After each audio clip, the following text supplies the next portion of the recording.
Mr. President, today is an extraordinary day. Today is an auspicious day, for we will be discussing issues of war and peace. Believe it or not, we rarely discuss such important issues. We've been at war for 15 years. There's been a handful of debates, most of them indirect, most of them only forced under duress, and most of them would have been avoided if the leadership of both parties could avoid them. But today they cannot avoid this debate because this is what's called a privileged motion. Today we will discuss the involvement of the United States in the Middle East, and we will also discuss whether we should engage in a new war in Yemen. Today we will discuss an arms sale to Saudi Arabia that threatens the lives of millions of Yemenis. But we will discuss something even more important than an arms sale. We will discuss whether we should be actively involved. Should the United States be actively involved with refueling the Saudi planes, with picking targets, with having advisors on the ground? Should we be at war in Yemen? If you remember your Constitution, it says no president has that authority, only to repel imminent attack, but no president alone has the unilateral authority to take us to war. And yet here we are on the verge of war. What will war mean for Yemen? 17 million folks in Yemen live on the brink of starvation.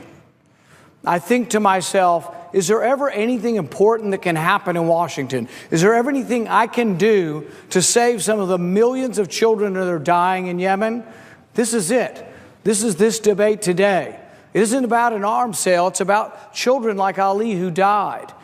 Why are they dying? Because the Soviets have blockaded the ports. 90% of Yemen's food comes in from the ocean, and they can get no food, and they are starving and dying of cholera because of war. We think of famine being related to the weather. Sometimes it is. But more often than not, famine is related to man, is man-made, and the most common cause is war. How bad is it in Yemen? 17 million people live on the edge of starvation. Some, like Ali, have already died. What are people saying about it? They say that the humanitarian crisis in Yemen may be worse than Syria. Let me repeat that, because nobody in America is listening to this. Everybody's paying attention to some silly show trials and silly stuff going on in committees. Nobody's talking about this at all. They say it is worse than Syria. Millions of people have fled Syria. Hundreds of thousands have died, and people are now predicting Yemen may be worse. One refugee group said this, that the impending famine in Yemen may reach biblical proportions. Think about that. It's astounding what's going on there, and it's being done without your permission, but with your weapons. So today I will force a vote with Senator Murphy's help, who's been a prime mover in this, to tell you the truth, and done a great job in bringing people together. But we will force this vote for these children in Yemen because we have a chance today to stop the carnage. We have a chance to tell Saudi Arabia we've had enough. The question is, should we give money or arms to Saudi Arabia at all? What has Saudi Arabia done over the last 30 years? They have been the #1 exporter of jihadist philosophy, the #1 exporter of let's hate America, let's hate Judeo-Christian ethic, let's hate the Judeo-Christian tradition. It's coming from Saudi Arabia. They teach it in the schools in our country. They teach it in the schools in Indonesia. They corrupt the religion of Islam throughout the world. And we're going to give them weapons? I think it's a huge, huge mistake. If you say, well, I doubt that. There's no way they're that bad. Don't they share with us intelligence? Don't they help us in the war on terror? Yes, every time they help us, they hurt us twofold worse. I'll give you an example, direct from Hillary Clinton when she's writing honestly and not talking to the public. She sends an email to John Podesta. This is one that was leaked through WikiLeaks. Hillary Clinton writing to John Podesta. She says, we must put pressure on Saudi Arabia and Qatar because they're supplying logistical and financial support to ISIL. ISIS, the group were in the Middle East fighting again. Saudi Arabia was supplying them, according to Hillary Clinton, not indirectly, but directly. Who in their right mind would give money, arms, or share our technology with a country that's been supporting ISIS? Who would do that? Who would think that that's a good idea? And yet they'll come here and they'll say it's about Iran and we have to combat Iran everywhere. Guess what? This may make the situation with Iran worse. What do you think Iran thinks when Saudi Arabia gets weapons? They think to themselves, well, if the Saudis are getting more, we need more. What do you think Israel thinks? If the Saudis get more, we need more. Ever heard of an arms race? That's what this is. We are fueling an arms race in the Middle East. Every side wants more. And you say, well, we have to do this. We have to combat Iran. You know how much the Gulf Sheikdoms, Saudi Arabia, and all their allies are the ones that are bombing the hell out of Yemen? Do you know how their military spending compares to Iran? 8-1. All of the money is in the Gulf Sheikdoms. All of the power, all of the weapons is in the Gulf Sheikdoms. They have more weapons and spend more on weapons, 8-1 to Iran. So when we're going to vote on Iran sanctions this week, and they say they don't want ballistic missiles in Iran. Well, I don't either. But the best way to do that is to put pressure on Saudi Arabia. How would you put pressure on Saudi Arabia? Maybe we wouldn't sell them arms. Maybe we would withhold the sale of arms until they come to the table and we get a ballistic agreement with Iran. It is a naive and foolish notion to think that Iran's going to give up on their ballistic weapons. They are never giving up on their ballistic weapons unless Saudi Arabia did the same thing. People don't talk about this, but Saudi Arabia has ballistic missiles. They've got Chinese missiles. They're called the Dengfeng 21 and 3. They have dozens of these. Do you know where they're pointed? Tehran and Tel Aviv. So Saudi Arabia is no friend of Israel. Do they cooperate with Israel some? Yes. But their missiles are pointed at Tel Aviv, Israel. Saudi Arabia's other missiles are pointed at Tehran. Are these missiles nuclear capable? Yes. They're not thought to be nuclear tipped, meaning they haven't been armed with nuclear missiles, but everyone who is in the arms community acknowledges that these missiles could carry a nuclear payload if they were altered. They have the ability to do it. Should we send arms to Saudi Arabia? Well, here's another quote from Bob Graham, and this is a paraphrase. He says that there's an abundance of evidence that the Saudis were complicit in 9/11. Have we forgotten that 15 out of the 19 hijackers were from Saudi Arabia? Have we forgotten the missing 28 pages that they kept from the American public for over a decade? When you read those missing 28 pages that have now been released, they tend to implicate Saudi Arabia. They tend to indicate that the attackers, particularly in San Diego, were befriended by a government agent for Saudi Arabia. There's an abundance of information that implicates Saudi Arabia in 9/11. In fact, this very Congress voted less than a year ago. We voted unanimously, or virtually unanimously, to let American citizens, the victims of 9/11, their families, we voted to let them sue Saudi Arabia. This is an extraordinary thing. We almost never let people sue governments, particularly foreign governments. But we voted nearly unanimously. Why? Because people have sympathy still for the 9/11 victims and their family. And because people obviously believe there's some information that may implicate Saudi Arabia. So you say, oh, no, they've changed. Well, how much could they have changed? It's only a year or two ago, Hillary Clinton's writing that email saying the Saudis are giving financial and logistical support to ISIL.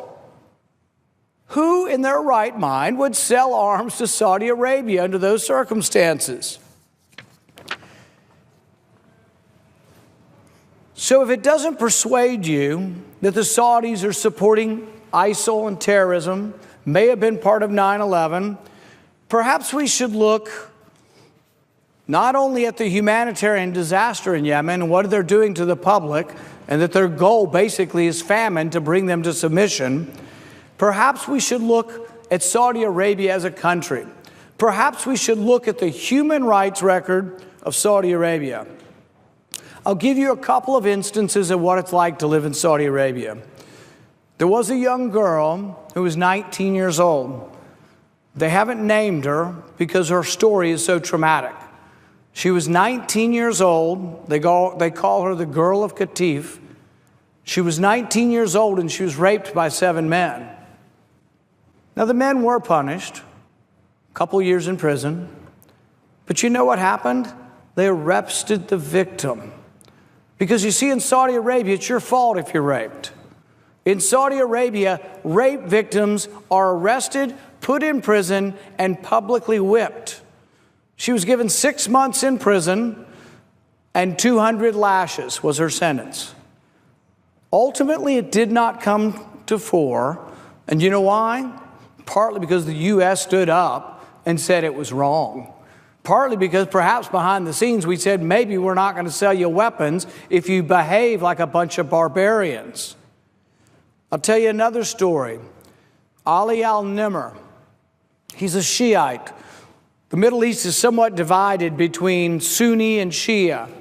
So he's a Shiite. They're about 10% of the public in Saudi Arabia. They are the minority, and they are treated like dirt. His uncle was a sheikh, and by all accounts, one who called for peaceful elections, who wasn't an advocate of violence, never was known or seen to have a weapon, but was executed by the Saudis for leading protest.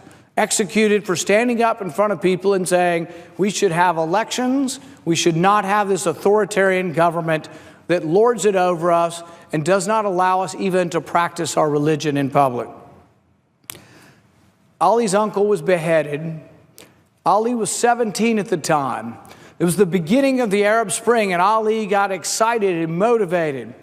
And if you see the pictures of him, it's heartbreaking. You see pictures of him in Western clothing. He liked poetry. He liked music. He was by all means the kind of people that we wish would come to leadership in Saudi Arabia. But at 17, he went to a rally, and he chose to be part of the Arab Spring to say, we don't want authoritarianism. We don't want despots. We don't want kings and all of their hereditary lording it over us. We want elections. And for that, he was arrested and put on death row. And death row, and Saudi Arabia being Saudi Arabia, the death row includes beheading and crucifixion. That will be his sentence, beheading and crucifixion. This is the regime that you're being asked to send weapons to. People say, oh, they're buying them. The technology is ours.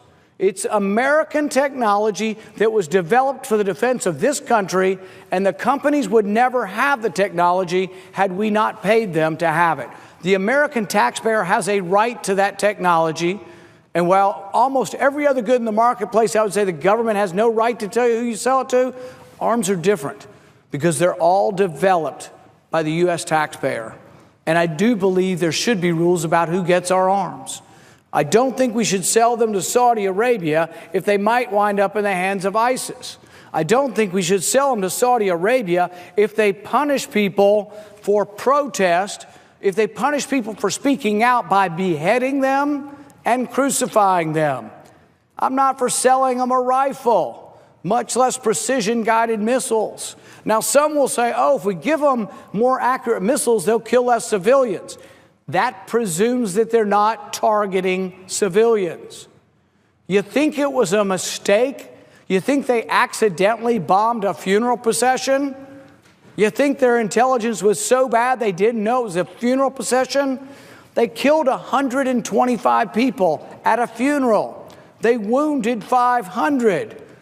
We wonder about why we have so much terrorism. Some, yes, they hate us maybe inherently, but some of it's blowback to policy. Some of it is, do you think the people who died or the people that survived or the relatives of those who died in that funeral procession, you think they're ever going to forget it? They will remember it 100 years from now. The problem we face of terrorism goes on and on and on as long as we keep supporting despots who treat their people like crap, who sentence them to beheading and crucifixion, who are starving their neighboring country, which is one of the poorest nations on the planet Earth. We are not getting better. We are not getting any closer to peace by supporting the Saudis. It's a huge mistake. The girl of Qatif, rape victim, sentenced to prison and lashes, 70 lashes. Ali al-Nimr, still on death row, sentenced to beheading and crucifixion. Raif Badawi, what is he? I don't know much about him, but he's an outspoken blogger. Somebody who writes his opinion and may have opinions that may not be orthodox. But for that, the Saudis arrested him, and he's in jail for 10 years, and he's sentenced to 1,000 lashes. I don't think you can survive 1,000 lashes, so the Saudis, in their great humanity, are dividing his treatment into 10 doses. He's already had 100 publicly applied. He has 900 more to go. Shouldn't we think a little bit about supplying arms to this country? If the human rights aspect to this is not enough, I think we should probably think about the region. There is a problem in the Middle East. There is conflict. Some of it goes very deep. Those who live in the Middle East remember the Battle of Karbala in 680 AD, when a grandson of Muhammad and a caliph came together and had a battle. They still remember, and they're still unhappy about a battle from 680. They have long memories. I'm reminded of what one Afghan told a reporter or a soldier recently. He says, "You have all the watches, but we have all the time." They live there and have for centuries, and we'll be there when we have gone. They have to fix their own problems. We can occasionally say we're going to help some people destroy an evil empire, an evil group like ISIS. Yes. But the people fighting and the people on the ground need to be the people who live there. It can't be foreigners. It can't be people who they consider to be pagans. It's never going to work. But we are foolish if we don't look at the repercussions of what it means to sell arms to Saudi Arabia. How will Iran react? I was in a committee hearing the other day, and one of the senators says, "We don't care how Iran reacts. We don't care what they think." Well, by golly, we ought to. If we're going to put sanctions on them, doesn't that mean we care enough that we're trying to modulate and change their behavior? The whole idea of sanctions means we do care about what Iran thinks. Doesn't mean we agree with it. Doesn't mean we condone it. Doesn't mean we say Iran is right, but certainly we do care about what they think. So what do you think Iran thinks about supplying arms to Saudi Arabia? They think we need more. If you add up Saudi arms alone are third biggest in the world now. It's U.S., as big as the next 10 combined, then it's China, and then it's Saudi Arabia. And Saudi Arabia has these other Gulf sheikdoms, despots. They're all allies of ours. There's about 5 or 6 of them. Altogether, they have 8 times more weapons than Iran. And so we're complaining, I think justifiably so, because we worry about the mischief of Iran in the Middle East.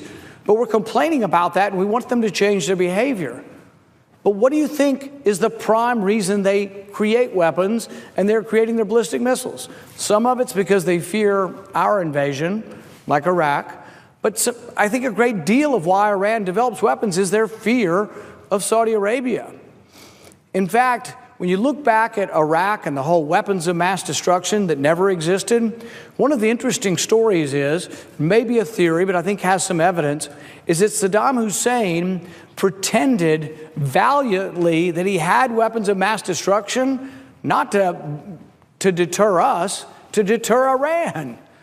So here is Saddam Hussein sending all these smoke signals up that he has weapons of mass destruction because he wants to keep Iran at bay. We think everything's about us, and we never acknowledge that maybe some of it's about the regional politics.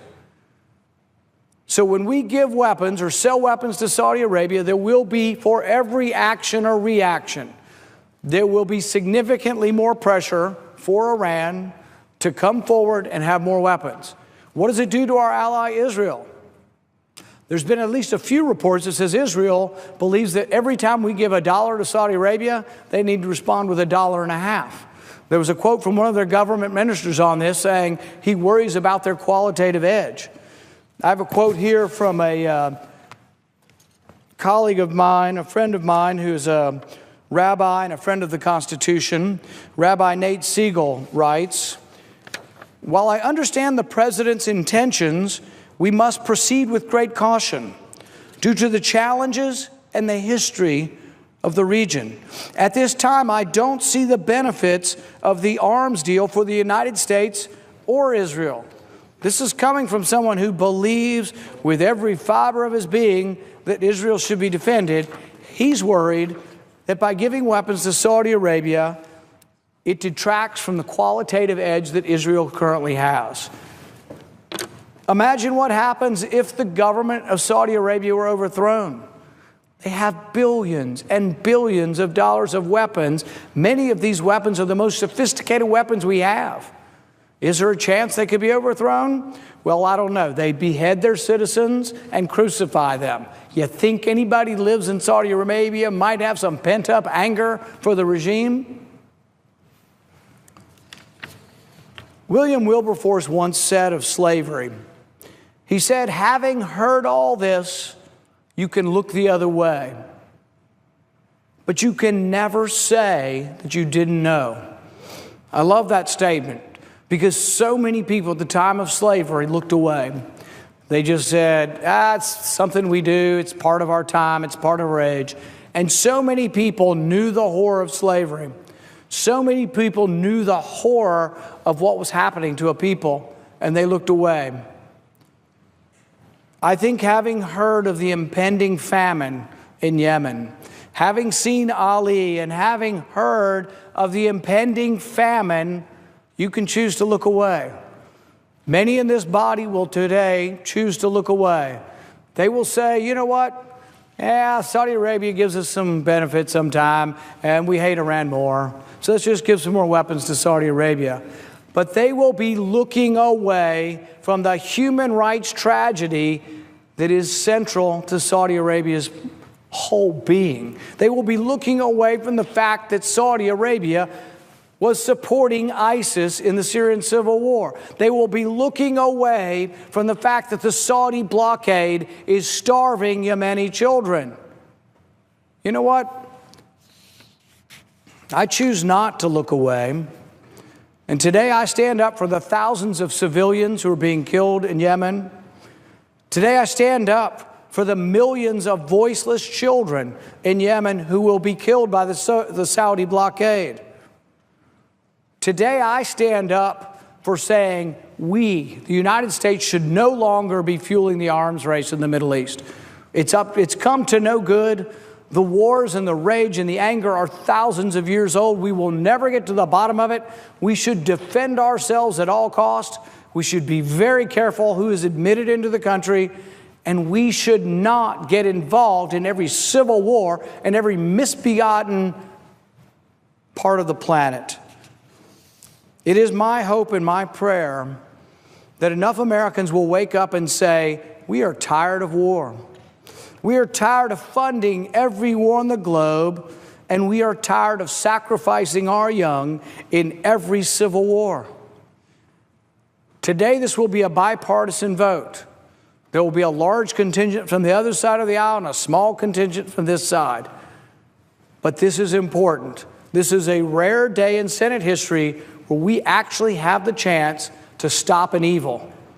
But we would stop this evil by sending a loud message to the president and a loud message to Saudi Arabia that we are not going to blindly support the arms race.